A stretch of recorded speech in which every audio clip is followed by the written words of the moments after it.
ఇక భద్రాద్రి కొత్తగూడెం జిల్లాలో మంత్రులు పర్యటిస్తున్నారు. పోస్టాఫీస్ సెంటర్లో అమృత్ 2.0 భాగంగా 124 కోట్ల రూపాయల నిధులతో నిర్మించిన మంచినీటి సరఫరా ప్రాజెక్టుకు మంత్రులు శంకుస్థాపన చేశారు. ప్రస్తుతానికి కోమటిరెడ్డి వెంకటరెడ్డి మాట్లాడుతున్నారు. లైవ్ ద్వారా చూద్దాం. మంచి శాసనసభ్యులు ఉండడం, తప్పకుండా నేను కూడా నా వంతుగా నా దృష్టికి వచ్చిన ఏ సమస్యనైనా మీకు అందుబాటులో పనిచేస్తానని, అన్నిటికంటే ముఖ్యంగా కొత్తగూడెం పట్టణ ప్రజలకు ఈరోజు 124 కోట్లతోని ప్రతి ఇంటికి మంచినీళ్ళు ఇచ్చే కార్యక్రమం సందర్భంగా ఒక 5-6 మాసాల్లోనే ఆ ప్రాజెక్టు పూర్తవుతుంది. ప్రతి ఇంటికి మంచినీళ్ళు పట్టణ ప్రజలందరూ కూడా ఈ సందర్భంగా శుభాకాంక్షలతో పాటు మీ ఎమ్మెల్యే గారికి అభినందనలు.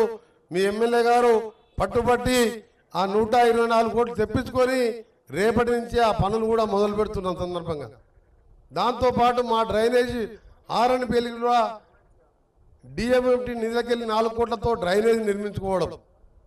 ఇంకొకటి, నిన్ననే నేను భట్టి గారు, పొంగులేటి అన్నగారు, గడ్కరీ గారు కలిసినప్పుడు ఇక్కడ ఆర్ఓపి గురించి సేతు పన్ను కింద 148 కోట్లతోని ఒక ఆర్ఓపి 12 ఆర్ఓపీలు ఇచ్చినాం మేము.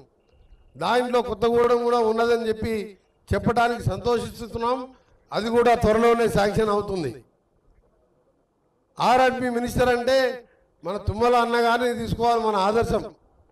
ఆయన ఆర్ఎండ్బి శాఖ మంత్రిగా అప్పుడున్నా, మన పోయిన టర్ములో ఉన్న ప్రతి రోడ్ల అభివృద్ధి కోసం వారు చేసిన ప్లానింగ్ కానీ కృషి కానీ అందరికీ తెలిసిందే. నిన్న కూడా మేము అందరం పోయినాం. 5 మినిస్టర్లు గౌరవ ముఖ్యమంత్రి రేవంత్ రెడ్డి గారు తీసుకొని పోయి, అతి ముఖ్యమైనది హైదరాబాద్, విజయవాడ 2 రాష్ట్ర రాజధానులు అయినాయి, రాకపోకలు పెరిగినాయి. కొన్ని సాంకేతిక సమస్యలతోని అక్కడ పిఓటి ఉన్న సంస్థ రోడ్డు చేయకపోతే దాన్ని గడ్కరీ గారు ఎంటబడితే, పోయినసారి మా తీర్మార్ మల్లన్న గారికి స్వాగతం, మొన్ననే ఎమ్మెల్సీగా గెలిచిన తీర్మార్ మల్లన్న గారికి. ఆ రోడ్డు మీద 3 సంవత్సరాలుగా పార్లమెంట్లో కొట్లాడినా కోర్టులో లీగల్ సమస్యల నుండి అప్పటి సంస్థగా చేయకపోతే దాన్ని క్లోజ్ చేపించి వచ్చే నెలాఖరికి టెండర్ నోటీస్ ఇచ్చి ఆగస్టు సెప్టెంబర్లో దాన్ని పనులు ప్రారంభించే విధంగా హైదరాబాద్, విజయవాడ, హైదరాబాద్, మల్కాపూర్ వరకు ఇప్పుడు 600 కోట్లతో గతంలో నేను ఎంపీగా ఉన్నప్పుడు చేపించాను. రామోజీ ఫిలిసిని దాటిపోయే వరకు అది అయిపోయింది. 6 నెలల జాబితా పూర్తి అవుతుంది. దాదాపు 6 నుంచి విజయవాడ కోదాడు వరకు గ్రీన్ ఫీల్డ్ అయిపోయి అయింది. 2 గంటల్లో విజయవాడ చేరే విధంగా నిన్ననే గడ్కరీ దగ్గర మేమందరం కూడా మాట్లాడి ఆయన ఆదేశాలు ఇవ్వడం జరిగింది. సెప్టెంబర్లో పనులు కూడా మొదలు పెడుతున్నాం. ఇంకొక రోడ్డు, దాని హైవే నెంబర్ 930P గౌరెల్లి అంటే హైదరాబాద్ ఔటర్ రింగ్ రోడ్ నుంచి మన వయా పోచంపల్లి, వలిగొండ, తిరుమలగిరి, మహబూబాబాద్ మీదకెళ్ళి కొత్తగూడెం వెళ్ళి భద్రాచలం వరకు, అందులో కూడా 63 కిలోమీటర్ల ప్యాకేజీ పనులు నడుస్తున్నాయి. వలిగొండకి వెళ్ళి తిరుమలగిరి, దాన్ని నేనే శాంక్షన్ చేయించిన 2200 కోట్లు. శ్రీరామ రోడ్డుగా అనౌన్స్ చేసి పెండింగ్లో ఉంటే దాన్ని మిగిలిన ప్యాకేజీలు కూడా టెండర్లు పిలవాలని చెప్పి మంత్రి గారిని కోరడం జరిగింది. దాన్ని కూడా త్వరలోనే పనులు మొదలు పెడతామని చెప్పి, సీతారామ ప్రాజెక్టు కానీ ఇవన్నీ కూడా మీ జిల్లా నాయకులు ఉన్నారు. ఇందిరమ్మ లాంటి పథకాలు ఇవాళ ఫైనాన్స్ మినిస్టర్గా ఆర్థికంగా ఇబ్బందులున్నా సమన్వయంతో ప్రతిదీ ఆలోచించి ఈ రాష్ట్రాన్ని తీసుకుపోతున్న రేవంత్ రెడ్డి గారి నాయకత్వంలో డిప్యూటీ సీఎం గారు ఒక ఆలోచనలతోని ప్రతి చెప్పిన పనిని చేసే విధంగా, ఇప్పుడే అన్నగారు చెప్పినట్టు ఉన్నది 3 మాసాలే అధికారంలో ఉన్న 3 మాసాలు ఎలక్షన్ కోడ్ ఉన్నది. ఇప్పుడు ప్రాజెక్టులు రాత్రి సీతారామ ప్రాజెక్ట్ ట్రయల్ చేసిండ్రు. మా దగ్గర ఆగిపోయిన ఎస్ఎల్పిసి సొరంగ మార్గం 2200తోని ఇవాళ కొన్ని పత్రికలు వచ్చింది. దాన్ని కూడా ముఖ్యమంత్రి గారు నిధులు రిలీజ్ చేసి పని ప్రారంభించినాం. అది అయితేనే కానీ మాకు వస్తుంది. అందుకని ఇక్కడ ఉన్న సమస్యల గురించి కానీ నాకొకరు హాస్పిటల్ సూపరింటెండెంట్ నేరుగా ఫోన్ చేసి కొత్తగూడెం హాస్పిటల్కి వెళ్ళి, నేను ఎవరు చెప్పలే మా అన్నలకు, మీ ఎంపీరా ఎండలు బాగా పెరిగినాయి, మా కొత్తగూడెమే కాదు ఇటు ఆంధ్రప్రదేశ్ ఛత్తీస్గఢ్ బార్డర్ కూడా ఇలా లేడీసు గైనకాలజీ వాడికి ఇబ్బంది ఉందని చెప్తే కూడా ప్రతీక్ ఫౌండేషన్తో కూడా హాస్పిటల్ కూడా ఎయిర్ కండిషన్ చేయండి.